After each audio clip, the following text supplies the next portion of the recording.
The global power dynamic is always shifting, and the U.S. Navy is always on the forefront of cutting-edge military machines that can disrupt the balance of international power in a matter of hours. With monstrous sea vessels that are large enough to be classified as a city at sea, the U.S. Navy is shaping the narrative of offshore battle stations.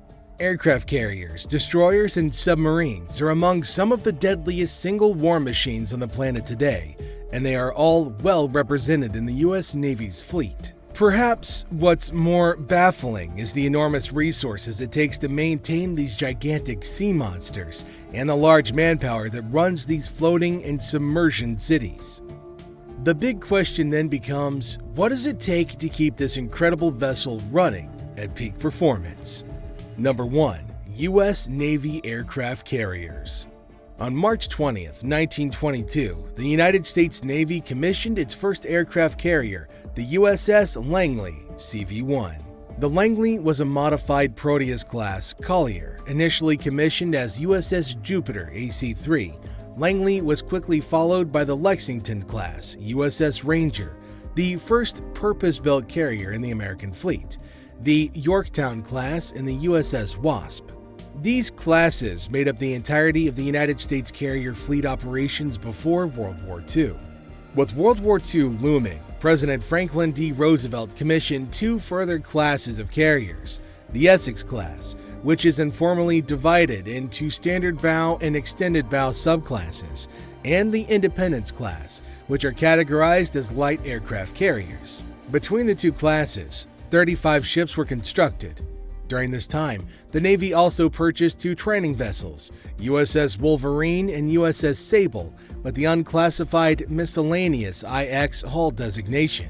The U.S. Navy named its largest and most powerful class of aircraft carrier after Fleet Admiral Chester W. Nimitz in recognition of his achievements. Nimitz, who died 4 days before his 81st birthday in 1966, became the Navy's highest-ranking officer December 15, 1945, when he succeeded Fleet Admiral Ernest King as Chief of Naval Operations in Washington, D.C.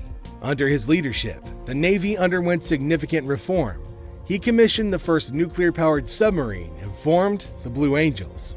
After being commissioned on May 3, 1975, Nimitz's first deployment began on July 7, 1976, when she left Norfolk for the Mediterranean. The task force consisted of the nuclear-powered cruisers USS South Carolina, or CGN-37, and the USS California, the CGN-36.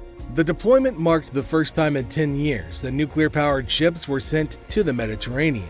In November of 1976, Nimitz received the coveted Battle E from Commander, Naval Air Force, United States Atlantic Fleet, for being the most efficient and foremost aircraft carrier in the Atlantic Fleet. One of the most awe-inspiring sights on the open seas is a Nimitz-class aircraft carrier. These massive floating cities are not only engineering marvels, but also home to thousands of sailors and airmen who work tirelessly to keep them fully operational. Step foot onto these colossal carriers and you'll be surrounded by an intricate web of flight decks, hangars, control rooms, and living quarters. Witness firsthand how these giants of the sea launch and recover aircraft with precision and speed.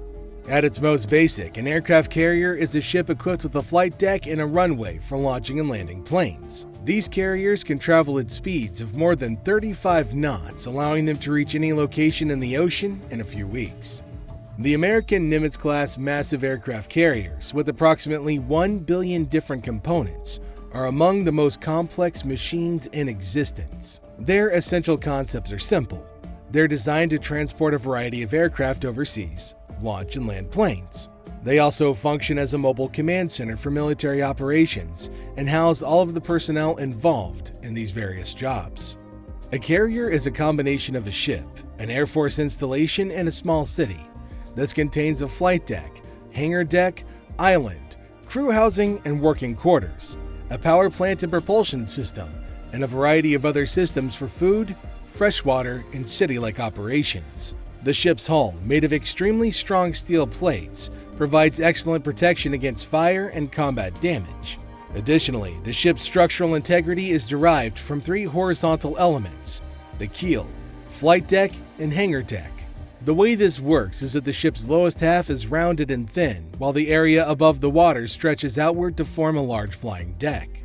The ship's lower part has a twin bottom for increased robustness, consisting of 2 layers of steel plating with a gap in between. This double bottom offers additional defense against torpedoes or maritime accidents. If an enemy strikes the ship's base and breaches the outer steel layer, the second layer will prevent a significant leak. Before we get to the flight deck, let's take a look at how over 5,000 sailors live, sleep, and work on the USS Nimitz-class aircraft carriers. The complexities of the Nimitz-class aircraft carrier. The Nimitz-class aircraft carrier is home to over 5,000 personnel, including sailors, officers, and pilots. This large personnel base is constantly supported by a team of 114 cooks working around the clock to provide the crew with fresh and nutritious meals day in and day out. Life aboard an aircraft carrier is undoubtedly tough because sailors, who are responsible for a wide range of tasks, often work long hours in challenging conditions just to see that daily affairs are conducted smoothly. One big problem is the lack of space and privacy available, as sailors share small, cramped living spaces. Since the ship is constantly in motion, there's little downtime and opportunity for leisure activities, adding to the demanding lifestyle. Sailors may also experience hardships as a result of being away from home and loved ones for extended periods, with deployments lasting for months. However, life in this floating city is not entirely work and no play. The USS Nimitz boasts a movie theater, a gym, and even a basketball court to assist the crew in unwinding and staying fit during extended deployments. It has several amenities, including a galley that serves meals to 5,000 sailors, a grocery store, recreational grounds, and a medical clinic for basic care. Life aboard the Nimitz-class aircraft carrier. Despite the ship's massive size, the crew's living quarters, also known as berthing areas or berths, are surprisingly tight. These cramped quarters are purposely intended to accommodate a high number of sailors while maximizing the little available space. Berths are normally arranged by rank, with officers and unlisted personnel assigned to distinct sleeping quarters. Enlisted personnel's berths are frequently made up of bunk beds, known as racks, piled 3 high. Each rack is space efficient, measuring around 6.5 feet long, 3 feet wide, and 2 feet tall. Although the sleeping quarters appear tiny, they're intended to provide a nice resting spot for the sailors. Each rack is equipped with a thin mattress, a small pillow, and a privacy curtain for some degree of seclusion. Additionally, each rack contains a compact storage area beneath the mattress, known as the coffin locker, where sailors can store their personal belongings. Given the limited storage space, crew members must pack efficiently and keep their possessions well organized. Sailors can also use lockers in the berthing areas to store their uniforms and personal belongings. Due to limited space, sailors share these storage facilities, creating friendliness and cooperation among crew members. Communal restrooms, known as heads and shower facilities, are accessible nearby for the crew's comfort, which helps to foster order and cleanliness. But that's not all. Crew members also take turns cleaning and maintaining these common areas, which drives a sense of duty and responsibility deep into the psyche of these sailors. Maintaining a feeling of organization and discipline is essential in these cramped living circumstances when privacy and personal space are difficult to maintain. The cramped sleeping quarters force sailors to adapt to a communal lifestyle, developing strong ties among the crew, which is critical for preserving morale during long maritime deployments. Despite the limited space, the U.S. Navy has strict rules and regulations regarding personal relationships and intimacy on board. Fraternization, defined as any relationship compromising the chain of command or negatively affecting good order and discipline, is prohibited. This includes romantic or sexual relationships between officers and enlisted personnel, or those in a direct chain of command. The Uniform Code of Military Justice, or UCMJ, prohibits adultery, defined as sexual intercourse between a married individual and someone who is not their spouse. Violating these rules may lead to disciplinary action, including administrative actions or even a court-martial, depending on the severity of the offense. The Navy also prohibits any sexual activity in berthing or living areas, emphasizing professionalism and respect for privacy. To address the need for privacy and decompression, designated spaces on the ship, known as lounge areas or crew lounges, provide sailors with opportunities to relax and unwind during off-duty hours. These spaces often include comfortable seating, televisions, and recreational activities, offering a much-needed break from the demands of their duties. One primary recreational facility on board is the gym, equipped with exercise equipment such as treadmills, stationary bikes, and resistance machines. The gym allows sailors to stay in shape, relieve stress, and maintain physical fitness crucial for their overall well-being and job performance. Some carriers even feature basketball courts and other sports facilities for additional physical activity and team building. This insanely large ship is also equipped with a library where sailors can access books, magazines, and educational resources. This resource allows crew members to pursue their interests, engage in self-improvement, and further their education during their downtime. Some carriers even offer educational programs and classes, enabling sailors to earn college credits or certifications while at sea. But that's not all. To address the crew's spiritual needs, the ship has a chapel where religious services and spiritual counseling are offered. This space provides a quiet refuge for sailors to practice their faith and seek guidance. Feeding 5,000 crew members on the Nimitz-class aircraft carrier. With almost 5,000 crew members on board, the ship's dining facilities play an important part in keeping the crew going.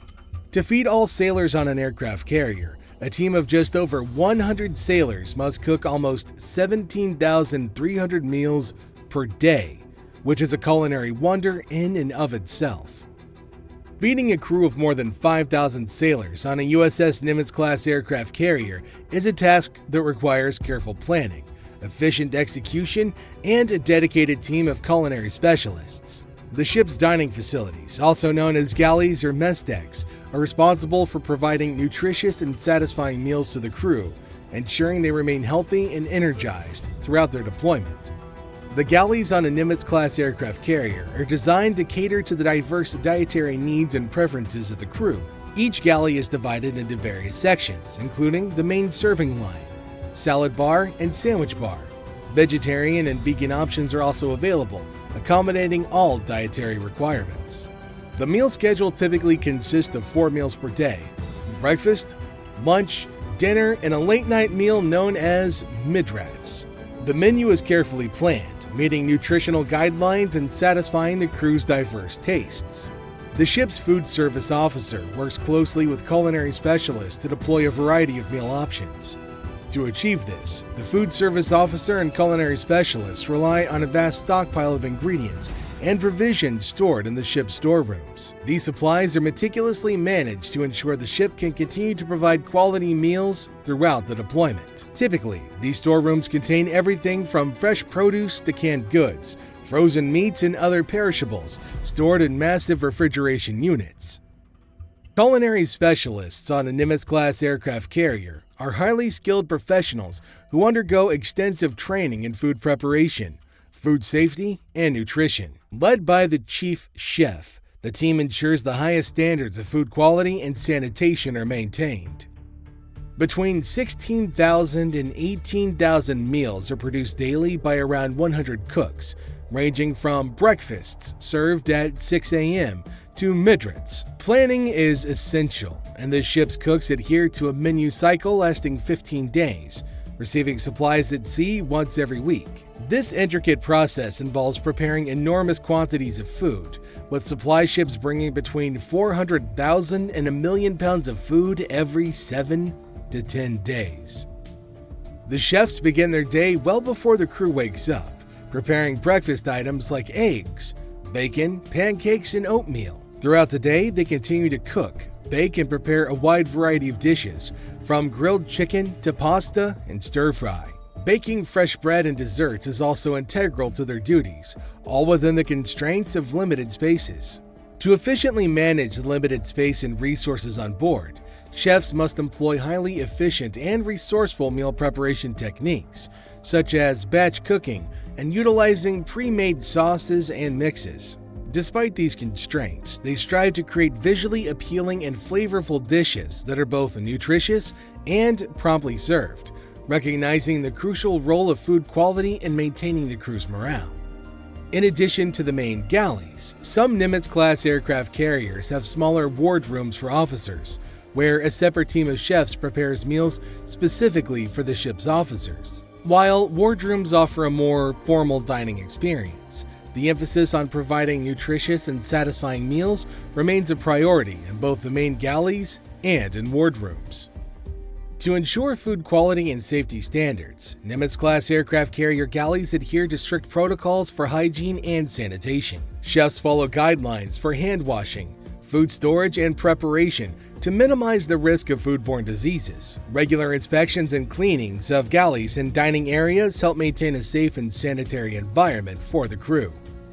Special occasions and holidays are celebrated on board, with the culinary team creating festive menus and decorations. These events provide a morale boost for the crew and a taste of home while they're at sea. Popular events like Thanksgiving, where a traditional meal is served, and the Navy's birthday, marked by a specially designed cake, are among some of the most anticipated occasions by sailors. Apart from large-scale meal preparations, chefs on a Nimitz-class aircraft carrier also cater to smaller gatherings and events, such as receptions, promotions, and change of command ceremonies. These events often require a more refined menu, showcasing the culinary team's versatility and skill. Even though there's a very nice arrangement for the food and feeding of the 5,000 crew members on the Nimitz-class aircraft carrier, they still have to shop for their everyday needs, and this requires a general store on board. The Gunk. The ship's store, commonly referred to as the Gunk, is a vital resource for the crew, operating as a non-profit entity. The store provides sailors with a sense of normalcy and the ability to buy personal items while at sea. Items available for purchase include toiletries, clothing, recreational items, snacks, beverages, and other non-perishable items.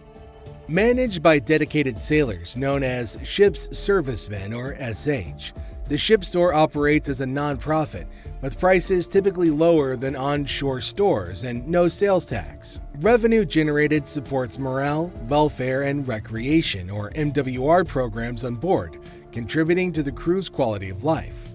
SH personnel, trained in retail operations, inventory management, and customer service, oversee all aspects of the store's operation. They work closely with the supply department to maintain a well-stocked store, relying on regular replenishments during replenishments at sea or RAS operations. This involves the transfer of goods from supply ships to the carrier using pulley cables and cranes, ensuring a steady supply of goods for the crew facilities on board, including the main ship store. And some Nimitz-class aircraft carriers have smaller satellite stores or vending machines located throughout the ship. These outlets offer a more limited selection of items, but provide sailors with convenient access to essential products without having to visit the main store. This is especially helpful for those working in remote areas or during times when the main store may be closed. If the ship store runs out of stock, replenishment at sea operations is conducted to resupply essential items and maintain goods availability to the crew. This process involves unloading and transporting supplies to the ship store, carefully inventorying and storing them. The replenishment at sea process allows the transfer of fuel, ammunition, stores, and grocery items between ships while they're still in motion. Two primary methods, vertical replenishment using helicopters and alongside connected replenishment, are utilized. The latter is the most commonly used method on modern aircraft carriers, allowing the transfers of liquids, ammunitions, and break bulk goods, including grocery items. Alongside connected replenishment involves the supply ship maintaining a constant direction and speed while the receiving ship approaches. A gun line or pneumatic line thrower is used to pull over a messenger line and other equipment for the transfer. Larger ships can set up multiple transfer rigs for quicker transfers or to handle various types of supplies. Most resupply ships can only handle 2 receivers simultaneously. U.S. Navy aircraft carriers always receive replenishment on the starboard side due to the island and navigation bridge's location. Despite the dangers due to the hydrodynamics of 2 ships traveling near each other, experienced helmsmen and attentive bridge crews are necessary to prevent collisions. To prevent mishaps, emergency breakaway procedures are practiced, and after replenishment, the ships separate while playing a distinctive tune over the supplier's public address system. After all the sea acrobatics of some sort, supplies are then transferred to the hangar, sorted and distributed to respective units, ensuring sailors have everything they need. Another notable amenity on board is the ship's internet cafe, allowing sailors to access the internet send emails, and connect with loved ones back home. While bandwidth is limited, the service is invaluable for maintaining relationships and staying informed. Speaking of maintenance, not only is it important for relationships to be managed and maintained, but the health of all 5,000 people on board must also be closely monitored and maintained. Medical facilities. In terms of medical facilities, the USS Nimitz-class aircraft carrier is equipped with a fully functional medical facility referred to as the ship's hospital. This facility caters to various medical needs, providing routine checkups, emergency care, and surgical procedures. Staffed by highly skilled medical professionals, including doctors, nurses, and hospital corpsmen, the ship's hospital ensures that the crew receives appropriate care and treatment even in the most challenging sea situations. From routine checkups to emergency surgeries, these medical facilities have it all, equipped with modern operating rooms, intensive care units, dental clinics, and even laboratories for diagnostic testing. They leave no stone unturned when it comes to crew health. Not only do these facilities cater to immediate medical needs, but they also focus on preventative care. Regular health screenings and wellness programs are implemented to ensure that every member of the crew is in optimal health throughout their deployment. However, aside from the medical facility, the flight deck of the Nimitz-class aircraft carrier is one of the wonders of naval engineering. The flight deck. The flight deck of a Nimitz-class aircraft carrier is a breathtaking sight, always busy and buzzing with activity. It serves as a launch pad for some of the world's most modern aircraft, allowing them to take off and land safely under the most extreme of conditions. Imagine standing on this huge stretch of steel where planes thunder down runways at breakneck speeds before delicately lifting off into the sky. It's here that pilots demonstrate their abilities, performing faultless takeoffs and heart-stopping landings with extreme precision. The flight deck is meticulously built to accommodate a variety of aircraft operations. It effortlessly accommodates a wide range of aircraft, including fighter jets and helicopters. With several catapults and arresting gear sets, it enables flawless launch and recovery operations, allowing for 24-hour aviation operations. As large and extremely busy as it is, though, every inch of this massive deck is meticulously planned to promote efficiency and safety. Crew members work tirelessly to ensure that every operation goes smoothly and efficiently. From controlling aircraft movements to coordinating fueling and maintenance activities, their experience ensures that everything runs well amid controlled chaos. An aircraft carrier flight deck is one of the most exciting and dangerous workplaces on the planet, not to mention the loudest. The deck may resemble a standard land runway, but it functions significantly differently because of its lower size. When the crew's in full swing, planes land and take off at a rapid pace in a confined space. In one careless moment, a fighter jet engine might suck someone in or blast them off the deck and into the ocean. Despite the risks posed by the deck crew, the pilots confront far greater threats. The length of the flight deck is short for most military aircraft to perform ordinary landings and takeoffs, necessitating the employment of specialist technology to assist with these tasks. A substantial volume of airflow must pass over an aircraft's wings to produce lift and facilitate takeoff. Carriers can increase airflow over the flight deck by sailing quickly through the ocean, heading into the wind, and facing the direction of takeoff. With this, the air movement across the wings reduces the aircraft's minimum takeoff speed. Getting air moving over the deck is critical, but the carrier's 4 catapults are the primary takeoff aid, pushing the planes at high speeds over short distances. Each catapult is made up of 2 pistons that sit inside 2 parallel cylinders, each around the length of a football field and located under the deck. Each piston has a metal lug on the tip that protrudes through a short space at the top of the cylinder. The 2 lugs pass through rubber flanges that seal the cylinders and a gap in the flight deck where they connect to a miniature shuttle. Let's see what happens during takeoff and landing. To prepare for takeoff, the flight deck crew positions the aircraft at the back of the catapult and secures the H-bar and the nose gear or front wheels to a slot in the shuttle. In an F-14 or F/A-18 fighter plane, the crew places another bar as a holdback between the back of the wheel and the shuttle. In other aircraft, the entire rear is incorporated into the nose gear as a distinct component. While all of this is going on, the flight crew lifts the Jet Blast Deflector, or JBD, behind the plane. When the jet blast deflector, tow bar, and holdbacks are all in place, the final checks are completed. The catapult officer, also known as the shooter, prepares the catapults from the catapult control pod, a small enclosed control system with a clear dome that protrudes above the flight deck as the pilots prepare to take off. The last checkers approach the aircraft and communicate with the pilot using a series of hand signals.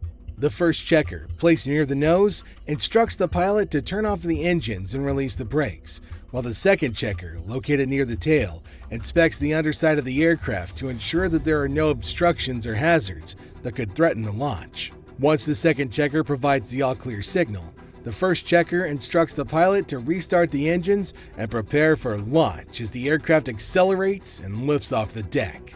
The first checker communicates with the pilot using hand signals, indicating whether the aircraft is properly oriented for takeoff. When the aircraft is ready for takeoff, the CAT officer activates valves to fill the CAT cylinders with high-pressure steam from the ship's reactors. This steam provides the necessary force to accelerate the pistons at high speeds, flinging the aircraft forward and generating the lift required for takeoff. Initially, the pistons are locked in place and the cylinders just develop pressure. But for operations, the catapult officer closely checks the pressure level to ensure that it's optimal for the specific aircraft and deck conditions. If the pressure is too low, the aircraft will not move quickly enough for takeoff, and the catapult will toss it into the ocean instead. But if there's too much pressure, the quick motion may break the nose gear completely off. However, once the cylinders are charged to the proper pressure level, the pilot fires the aircraft's engines. The holdback keeps the airplane on the shuttle while the engines provide significant thrust. The catapult officer releases the pistons. The force causes the holdbacks to release, and the steam pressure propels the shuttle and aircraft forward. At the end of the catapult, the tow bar releases from the shuttle, freeing the aircraft. This entirely steam-powered technology can accelerate a 45,000-pound airplane from 0 to 165 miles per hour in only 2 seconds. If everything goes well, the rushing aircraft generates enough lift to take off. If not, the pilot uses their ejector seats to escape the aircraft before it crashes into the ocean ahead of the ship. This rarely occurs, but the possibility is always present. Taking off is incredibly difficult, but the true challenge is getting back on. Landing on the flight deck is one of the most demanding tasks a Navy pilot will ever face. The flight deck only has roughly 500 feet of runway space for landing aircraft, which is insufficient for large high-speed jets on U.S. carriers. To land on the flight deck, each aircraft requires a tail hook, which is exactly as it sounds, an extended hook attached to the aircraft's tail. The pilot's goal is to catch the tail hook on one of the 4 arresting wires, which are strong cables braided from high-tensile steel wire. The arresting wires are strung across the deck and connected at both ends to hydraulic cylinders below the deck. If the tailhook snags on the arresting wire, it pulls it out and the hydraulic cylinder system absorbs the force, bringing the aircraft to a stop. With a landing surface of 315 feet, the arresting wire system can stop a 54,000-pound aircraft traveling at 150 miles per hour in only 2 seconds. 4 parallel arresting wires are positioned about 50 feet apart to give the pilot a larger target area. Pilots go for the third wire because it's the safest and most effective target. They never shoot at the first wire since it's perilously close to the deck's edge. If they land too low on the first wire, they risk colliding with the ship's stern. It's fine to snag the second or fourth wire, but for a pilot to advance through the ranks, he or she must be able to catch the third wire consistently. The landing procedure involves precise angles, communication with landing signals officers, or LSOs, and guidance from the Frisell Lens optical landing system. The LSOs use radio communications and a collection of lights on the deck to guide the pilot during landing. The Frisell lens focuses light onto narrow beams, creating visual cues for the pilot's angle of approach. The pilot looks for the meatball, an amber light in line with the row of green lights. If the amber light is above, the aircraft is too high. If below, it's too low, while red lights indicate a dangerously low approach. Upon landing, contrary to what you might think, the pilot pushes the engines to full power. The reason for this is simple. If the tailhook doesn't catch any of the arresting wires, the aircraft needs to be moving fast enough to take off again and make another attempt. The landing runway is tilted at a 14-degree angle to the rest of the ship, allowing bolters, or failed landings, to take off from the side of the ship. After landing, aircraft are quickly pulled out of the landing strip and secured on the side of the flight deck. The flight deck crew must be prepared for unexpected events, such as aircraft fires, and have stringent safety measures and firefighting equipment in place to address any such emergencies swiftly and effectively. Furthermore, the flight deck of an aircraft carrier is equipped with safety measures, including a small fire truck, water tanks with aqueous film-forming foam, and advanced firefighting materials. Flight deck personnel face the risk of jet engines blowing them overboard, and safety nets around the sides offer some protection. Additionally, personnel wear float coats, self-inflating jackets with distress lights, and heavy-duty helmets called cranials for head protection and hearing. Flight deck personnel are also responsible for the recovery of aircraft after completing missions. This involves catching the landing aircraft using a system of cables and hooks to slow them down and bring them to a stop in an arrested landing, one of the most challenging maneuvers for a pilot. After landing, the flight crew secures, refuels, and performs maintenance or repairs on the aircraft before preparing it for the next mission. In the middle of the flight deck is a small space known as the bubble, housing the Integrated Catapult Control System, or ICCS. The ICCS serves as the nerve center for launching aircraft with enhanced safety and efficiency. It eliminates the need for multiple remote stations, reducing the risk of communication breakdowns during takeoff. The ICCS operator performs safety checks, monitors winds, ensures a clear path, and can pause launches if any issues arise. The ICCS controls are distributed between the deck and the central charging panel below the deck. The Catapult Officer Control Console and the Monitor Control Console in the ICCS guide the catapult operations. The ICCS operator's responsibilities include directing catapult operations and overseeing safety during takeoffs. While the ICCS is a modern system, older remote stations are still available on Nimitz-class carriers for launching aircraft. These components work together to ensure the safe and efficient takeoff of aircraft from the aircraft carrier's flight deck. The ICCS operator plays a crucial role in coordinating these operations and maintaining a high level of safety during flight deck activities. Number 2. U.S. Navy destroyers. Destroyers play a vital role in naval operations, covering everything from anti-air warfare to anti-submarine warfare and anti-surface warfare. Modern destroyers are armed with a variety of weapons, including surface-to-air missiles, anti-submarine torpedoes, anti-ship missiles, and main guns of about 100 to 130 mm calibers. Equipped with advanced sensors, weaponry, and communication systems, destroyers are well prepared to detect and neutralize threats ranging from hostile vessels and submarines to aircraft and missiles. The capacity for multi-domain warfare allows destroyers to enforce maritime law, ensure safe navigation, and respond swiftly to emergent challenges. They serve as a quick-action force capable of executing a spectrum of weaponry attacks. The mere presence of U.S. Navy destroyers in a region can act as a deterrent to potential adversaries, contributing to regional stability. Destroyers are often deployed to escort larger vessels like aircraft carriers, functioning as protective bodyguards. To carry out these mission objectives effectively, destroyers are designed for speed and range. They're powered by turbines, reaching speeds of up to 45 kilometers per hour. The sleek hull design enhances hydrodynamic efficiency, minimizing water resistance. Despite their combat capabilities, destroyers have a more modest displacement compared to cargo transport vessels. The vessels are also equipped with advanced technology, navigation systems, radars, and powerful weapons, making them a formidable force. History of the U.S. Navy destroyer. A destroyer is a fast, nimble, long-endurance warship designed to escort large boats in a fleet, convoy, or carrier battle group and defend them against a variety of common threats. Fernando Villamil designed them in 1885 for the Spanish Navy as a defense against torpedo boats, and by the time of the Russo-Japanese War in 1904, these torpedo boat destroyers, or TBDs, were large, swift, and powerfully armed torpedo boats designed to destroy other torpedo boats. At the start of the 21st century, destroyers were the global standard for surface combatants, with just two governments, the United States and Russia, officially operating larger cruisers, and no battleships or true battlecruisers remaining. Modern guided missile destroyers have the same tonnage but far more firepower than cruisers from World War II, and they can carry nuclear-tipped cruise missiles as well.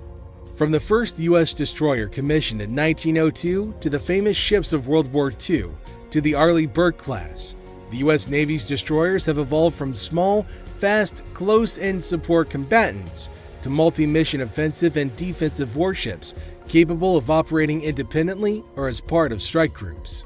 These destroyers have similar guided missile capabilities as cruisers and perform a variety of roles, making them a lethal force in our fleet. Modern destroyers have developed from their basic role as torpedo boat destroyers to the recognition they've acquired as anti-submarine warfare boats. They are now multi-mission surface combatants designed for land attack and littoral supremacy. Life on a destroyer. Living on a destroyer comes with its own set of challenges. Deployed in open waters, crews may encounter rough seas, extreme weather conditions, and constant readiness for potential threats. The compact living quarters, called berthing areas, accommodate the crew, fostering a strong sense of camaraderie during long deployments. Crew members, approximately 300 on average, undergo extensive training to operate and maintain complex systems. Drills and simulations are conducted regularly to prepare for combat scenarios, damage control, and emergencies. Crew members have little personal space when not on duty and must share facilities such as showers and toilets. The severe climatic conditions at sea, including motion sickness, physically demanding work, and inadequate ventilation, endanger crew members' physical and mental health. However, the training they receive before boarding helps them adjust to these conditions. Regular physical drills and exercises on the destroyer keep the crew's health, strength, and stamina up, enhancing their ability to withstand the trials of life at sea. Some facilities on modern destroyers. Modern destroyers are equipped with a gym and medical experts, ensuring physical well-being. The sea's challenges extend to crew members' mental health due to combat missions, exposing them to emotional stressors.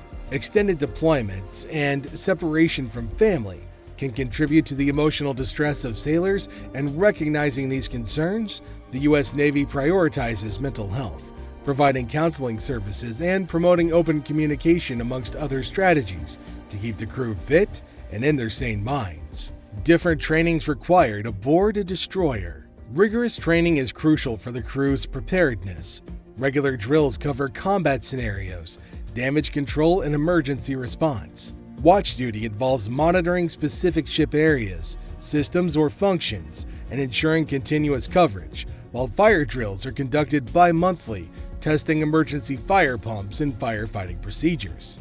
Additionally, combat system training covers things like operating and maintaining advanced weapon systems, where crew members practice abandoning the destroyer safely in extreme emergencies. Furthermore, the crew received basic medical training, including first aid and CPR, ensuring crew members could respond to medical emergencies. Effective communication is crucial during emergencies, and this is basically practiced through drills. Emergency communication devices such as radios, satellite phones, and beacons are used in drills and exercises to keep the crew up to date with standard procedures and practices. Another essential training for crew members is known as cross-training, and this is a key aspect for enhancing crew members' versatility to handle various roles and responsibilities. To sum it up, it's safe to say that the crew operates as an all-hands-on-deck team, with each member assigned duties for a harmonious environment. Hierarchy of a destroyer. The hierarchy on a destroyer includes the commanding officer, or CO, the executive officer, or XO, and navigation officers. The Combat Information Center, or CIC, serves as the ship's eyes and ears, monitoring radars and coordinating weapon systems. The engineering department manages complex systems, while the deck crew ensures safe arrivals and departures of aircraft. Culinary specialists in the mess hall boost crew morale with well-prepared meals. All these various roles and departments will be able to carry out their responsibilities only if the ship itself is in good condition, which is why the U.S. spares nothing in maintaining its fleet. Maintenance of a destroyer. Maintenance and inspections are critical due to potential damage from harsh conditions and enemy attacks. The U.S. Navy invests millions in maintaining destroyers, ensuring their operational readiness. Crew members work tirelessly around the clock to guarantee the smooth operation of the ship. Their dedication to duty, from damage control to maintaining complex systems, is commendable. Speaking of maintenance, procedures are categorized into preventative and corrective maintenance. Preventative maintenance, also known as planned maintenance, aims to stay ahead of problems. Crew members perform various daily tasks, including using vibration sensors to monitor rotating machinery, analyzing oil samples, and employing ultrasonic testing techniques. Calibration of instruments and routine checks, such as lubrication and hull inspections, ensures optimal performance. Despite these efforts, corrective maintenance becomes essential, especially after unexpected incidents like enemy attacks. Regular preventative maintenance is crucial to avoid costly corrective measures. To perform certain procedures, destroyers are brought ashore into narrow basins for extensive maintenance. This includes disassembling, inspecting, repairing, and reassembling various ship systems and components. Preventative maintenance proves its worth as it helps minimize the cost of unanticipated repairs. Now, before I go any further, let me take this time to encourage you to share your experiences if you've seen or worked on a destroyer in the comments below. And if you haven't, you can simply show your respect for all U.S. Navy crew members by leaving a blue heart. Advanced capabilities of destroyers. Advanced technologies and combat capabilities define U.S. Navy destroyers, which is why the Submarine-class destroyer employs stealth technology, making it virtually undetectable by reflecting radar waves. Integrated electric propulsion reduces noise in mechanical components, and radar systems like the Aegis Spy-6 and sonar systems like the SQS-53C enhance detection capabilities. Additionally, cutting-edge weapon systems including the Phalanx Close-In Weapon Systems, or CIWS, and Standard Missile-3 provide offensive and defensive capabilities. Destroyers can launch surface-to-air long-range missiles like Tomahawk land attack cruise missiles, and anti-submarine torpedoes are crucial for engaging submarines and surface vessels. Furthermore, U.S. Navy destroyers are equipped with advanced ballistic missile defense systems like the Aegis Combat System, capable of defending against various threats. The typical combat scenario during battle is an intense experience. With precise procedures and unwavering teamwork, crew members rush to designated stations. During battles or when responding to imminent threats, the Combat Information Center, or CIC, serves as a ship's nerve center, coordinating responses and guiding actions. Radar and sonar operators closely track potential threats, ensuring rapid identification for preparing countermeasures. Missile system operators prepare to engage incoming threats, coordinating with radar and fire control systems for accurate targeting. Life on a destroyer during combat is comparable to a real-life action movie, emphasizing the importance of precise procedures and readiness to respond to threats. Close-in weapon systems, or CIWS, operators stand ready to engage close-range threats like anti-ship missiles or enemy aircraft. The CIWS acts as the final line of defense against incoming targets. Meanwhile, anti-submarine warfare personnel, or ASW, monitor sonar readings to detect and counter enemy submarines, deploying torpedoes or other ASW systems. Navigation officer and helmsman work closely to steer the ship, adjusting course and speed for evasion tactics and strategic positioning, while damage control teams are ready to respond to hits, working to contain fires, control flooding, and stabilize the ship's condition. Effective leadership and communication are crucial throughout the process. This is why the commanding officer makes decisions based on input from various sources, ensuring coordinated responses to evolving threats. Crew members maintain situational awareness, continually assessing the battlefield and adapting their actions. Medical personnel are on standby to provide immediate care to injured crew members, addressing combat injuries that range from minor to severe. Nothing prepares you for the pandemonium and confusion of a battle situation aboard a destroyer, except, of course, your training. After the combat situation ends, a stand-down order is given and post-combat procedures are followed. This includes excessive damage assessment, repair, and maintenance inspections of weapon systems and critical components. The pursuit of power continues, and the U.S. Navy aims to hold all the aces, adapting to the shifting power dynamics at sea. Advancements in technology, including robotics, artificial intelligence, and cutting-edge radar systems, all play a crucial role in the future of naval warfare. The integration of advanced technologies aims to increase efficiency and make life on board as risk-free as possible. Crew members can be trained using virtual reality, reducing training costs and preparing them for complex scenarios during rough seas or wartime. Meanwhile, high-energy density radar systems and electromagnetic warfare systems provide a strategic advantage in electronic warfare environments. Life aboard destroyers is a testament to human perseverance and dedication. Now remember to share your experiences if you've seen or worked on a destroyer, and leave a blue heart as a gesture of respect for all U.S. Navy crew members. Ultimately, every moment aboard these vessels showcases the challenges and unwavering dedication of the personnel who serve on them. However, these destroyers and their crew members serve side by side with another sea monster in the U.S. Navy's fleet of cities at sea, the submarine. Number 3. Navy submarines. Switching gears, life on a U.S. Navy submarine starts early, with the crew rising before dawn. Morning routines are designed for efficiency given the limited space, and sailors quickly proceed to their duty stations. The crew is divided into various departments, each with specific responsibilities. Sailors in the engine room keep the submarine's engines running, while others in the control room monitor systems and communicate with the surface. Sonar operators in the sonar room listen for signs of danger. The galley, a compact kitchen, is where food preparation begins, with trained chefs working closely with the supply department to create nutritious meals. Limited space requires careful storage of ingredients in the ship's pantry, but meals are served in the mess hall, with the crew enjoying their food in tightly packed quarters. Despite the challenges, submariners must work together and rely on each other to survive and succeed. History of the U.S. Navy submarines. The USS Holland was the U.S. Navy's first submarine, commissioned on April 1, 1900. Since then, submarines has served as an active component of the United States Navy. The boat was built by Lewis Nixon's Crescent Shipyard in Elizabeth, New Jersey. This pioneering craft served for 10 years as a development and testing vehicle for many of the systems seen on other early submarines.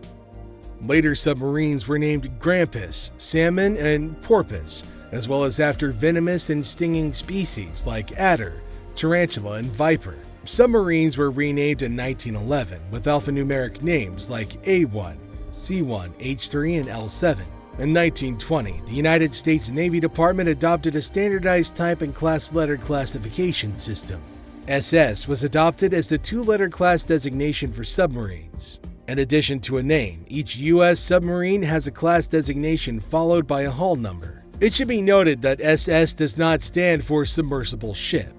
Warship designations for U.S. submarines include SSN, or submarine nuclear powered, or SSBN, ballistic missile submarine nuclear powered, and SSGN, guided missile submarine nuclear powered.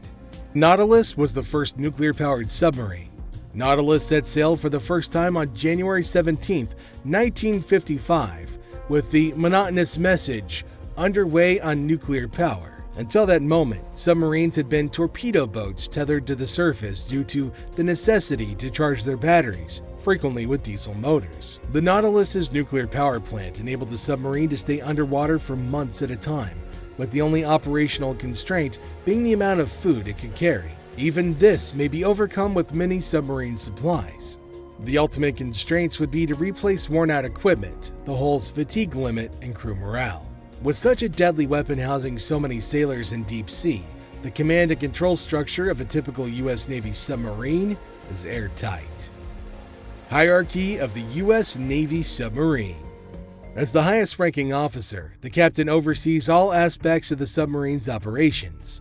The day starts with a morning briefing, assessing the ship's position, reviewing mission updates, and making necessary course changes. Constant communication with the crew ensures smooth operations, and quick decisions are crucial in emergencies. Life on a submarine is challenging, with cramped quarters, isolation, and dangerous missions, but the crew's tight-knit bond helps them navigate these difficulties.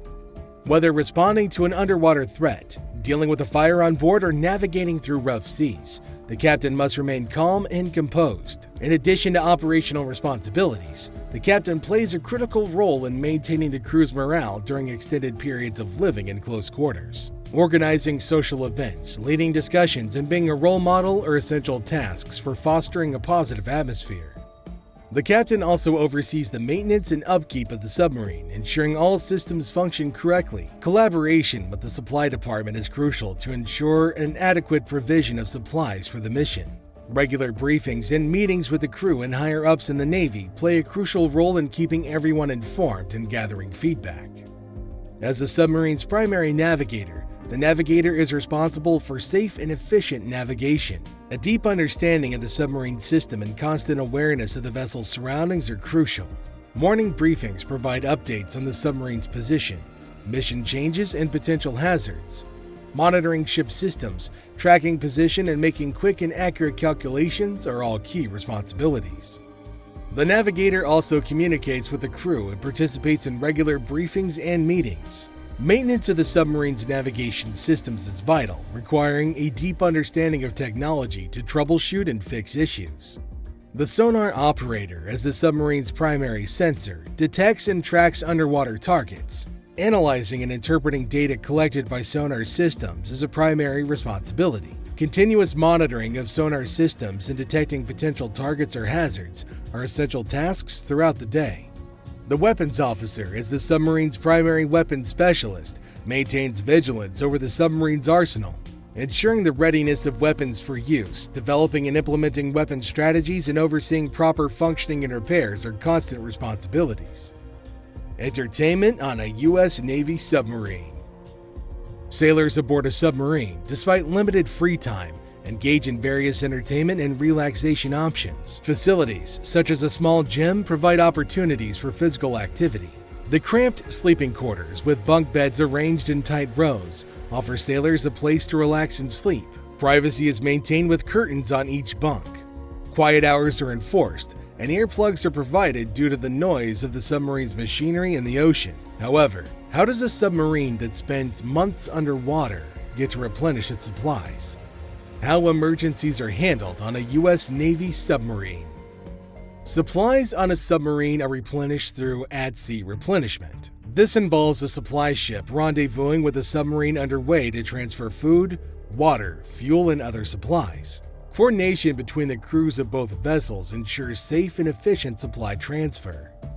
Handling potential dangers, emergencies, and challenges is part of a submariner's highly trained and well-equipped routine. In the event of a fire or flooding, the crew must act swiftly. Methods for pumping out water include submersible pumps, BGE pumps, and emergency pumps, used based on the specific situation and location of the flooding. Overall, the crew works together as a team to ensure the safety of the ship and its crew. Protecting the nuclear reactor from flooding is crucial for preventing significant damage to the submarine systems and integrity. A flooded nuclear reactor can lead to safety hazards, power loss, containment compromise, emergency plan execution, and increased radiation levels. Swift action is needed to avoid nuclear accidents, maintain power, contain radioactive materials, and protect the crew. Similarly, a fire on a nuclear submarine poses serious threats, requiring quick action from the crew. Fires can result from various factors, demanding rapid extinguishing, ventilation, and protection for the submarine's nuclear reactor. Post-fire, the air may contain harmful substances, necessitating protective equipment like self-contained breathing apparatus or EAB systems for the crew. Ventilation becomes challenging on submerged submarines sealed from the outside environment. Mechanical ventilation systems using fans and ducts circulate air within the submarine and can expel contaminated air if the sub is near the surface. Submariners endure isolation, relying on each other for companionship, while the constant noise, vibration, and confined space contribute to challenges. Despite the difficulties, submariners exhibit dedication, courage, and pride in serving their country. After months at sea, the submarine surfaces, and the crew, proud of their accomplishments, receives a hero's welcome. Life on a sub is challenging, But for the U.S. Navy crew, the sense of camaraderie and serving their country makes it all worthwhile. So show some respect for these dedicated individuals by liking the video and thanking them for their service. Share your thoughts in the comments section below, and don't forget to subscribe and ring the bell for more content. Thanks for watching, everybody. We'll see you in our next video.